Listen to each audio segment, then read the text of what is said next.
नाज़रीन, जब से सिंध के मुनहरिफ पीटीआई के अरकान सामने आए हैं, पाकिस्तान की सियासत इन्हीं एमएनएस के ख़िलाफ़ चल रही है। जो महबूब मरकज़ हैं वो यही एमएनएस बने हुए हैं। हुकूमत बुखलाहट का शिकार है।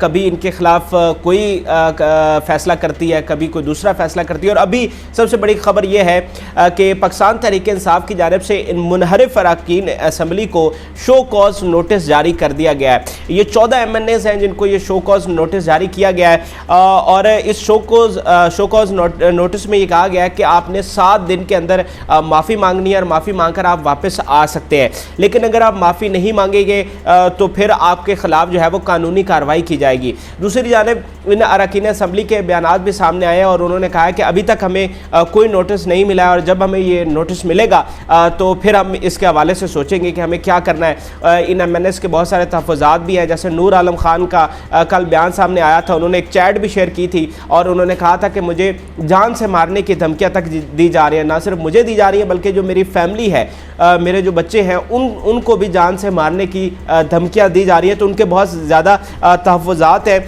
लेकिन इसके बावजूद पीटीआई ने उनको शो कॉज नोटिस जारी कर दिया और उन्हें मौका दिया है कि वो माफ़ी मांग कर वापस आ सकते हैं। अब इसमें 2 चीज़ें बड़ी अहम हैं। एक तो ये है पहले कि 14 एमएनएस को क्यों शो कॉज नोटिस जारी किया गया है। ओपोजिशन तो ये कह रही है कि इसकी तादाद जो है वो 24 के करीब है। तो 14 को नोटिस भेजने का मतलब यह है कि ये तो सामने आ चुके हैं और सबको पता है कि 14 तो है ही हैं। तो अगर वो बाकियों को भी भेजते हैं तो पीटीआई खुद एक्सपोज हो जाएगी और उसको जो है फिर तस्दीक हो जाएगी कि वाकईतन बंदे जो हैं वो ज़्यादा हैं। तो जो सामने आए हैं फ़िलहाल उन्होंने इन्हीं अरकान को भेजे। अगर कल को कोई और टीवी के ऊपर आ जाता है तो फिर शायद उसको भी भेजा जाएगा। दूसरा अहम इसमें बात यह है कि ये जो माफ़ी का पहलू रखा गया है, इसका मतलब ये है कि हुकूमत जो है जो सख्त उनका एक नैरेटिव हमें नज़र आ रहा था, अब दूसरी तरफ ये मामला चला गया और हुकूमत अब समझौते करने पर उतर आई है।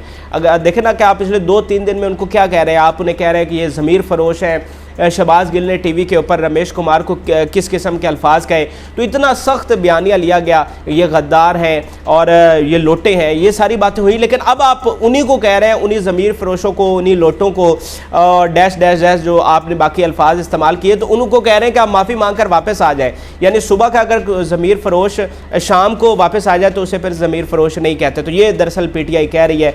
तो इसका मतलब यह है कि पीटीआई जो है वो इस वक्त समझौते करने पर उतर आई है और पीटीआई अब हर मुमकिन कोशिश कर रही है कि वो अपनी हुकूमत को बचाए। उसे रिवायती जो सियासत करनी पड़े, जितने भी समझौते उनको करने पड़े, जितने कंप्रोमाइज़ करने पड़े, वजारतें देनी पड़े, मरात देनी पड़े, जो भी हो, अपनी हुकूमत को बचाया जाए। शायद इसकी एक वजह यह भी है कि कल रात जो एक अहम मुलाकात हुई थी 4 अहम तरीन शख्सियात की, जिनमें वज़ीर आज़म और आर्मी चीफ थे और बाकी 2 अहम शख्सियात थी जिनके बारे में कोई कहता है सदर और DGISI थे और कोई जो है वो दीगर नामों का जिक्र करते हैं।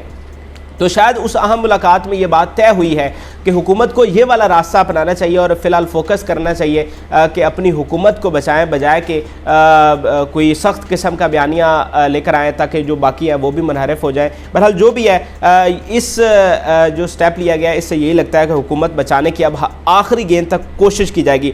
दूसरा जो इंडिकेशन हमें मिलता है कि अब हुकूमत बचाने के लिए हर मुमकिन कोशिश की जाएगी वो ये है कि परवेज़ खटक ने ओन चौधरी से रब्ता किया है। आपको पता है कि वो जहांगीर तरीन का ग्रुप का हिस्सा है और बड़े सख्त किस्म के तहफ़्फ़ुज़ात हैं उनके, हुकूमत के ऊपर तनकीद कर रहे हैं। इवन वो तो ये भी क्या अल्टीमेटम दे चुके हैं मंडे तक के, अगर उस्मान बुज़दार ने इस्तीफ़ा ना दिया तो फिर बहुत ही ख़तरनाक नताइज भुगतना होंगे। तो परवेज़ खटक ने उनके साथ रब्ता किया और ये कहा है कि आप कोई इंतहाई कदम अभी ना उठाएं। यानी उन्होंने रिक्वेस्ट की है जहांगीर तरीन ग्रुप से कि अगर आप कोई फ़ैसला कर भी चुके हैं तो अभी कोई इंतहाई कदम आप ना उठाएं। इसके अलावा उन्होंने जो है वो चौधरी बरादरान के साथ भी रब्ता किया है और उन्होंने चौधरी बरादरान को भी यही रिक्वेस्ट की है कि आप जो है आपके जो तहफ़्फ़ुज़ात हैं हम उसको दूर करने के लिए तैयार हैं और आप जो है वो हमारी हिमायत का ऐलान करें। तो जो कहा जा रहा था कि इमरान खान जो है वो डटे हुए हैं, वो खड़े हुए हैं, वो झुकते नहीं हैं और इन सब को चोर डाकू और पता नहीं क्या क्या कह रहे थे, अब लगता है कि जहाँ पहले इमरान खान घबरा गए थे अब वो झुक भी गए और अब वो कोशिश कर रहे हैं कि इत्तेहादी बेशक उन्हें ब्लैकमेल भी। अब देखें ना इत्तेहादी यहाँ तक बात कर चुके हैं, ये चीमा साहब जो है तारिक बशीर चीमा, इन्होंने यहाँ तक बात की कि -1 इमरान खान पर काम चल सकता है। अगर इमरान खान हुकूमत से हट जाए तो फिर कोई और अगर बंदा आता है तो शायद हम उसके ऊपर राज़ी हो जाए, यानी इमरान खान के ऊपर वो राज़ी नहीं है। MQM -1 इमरान खान फार्मूला के ऊपर बात कर चुकी है। तो फिर देखें इत्तेहादी इस हद तक कह चुके हैं, लेकिन इमरान खान इन सारी चीज़ों के बावजूद चाह रहे हैं कि उनकी हुकूमत ना जाए।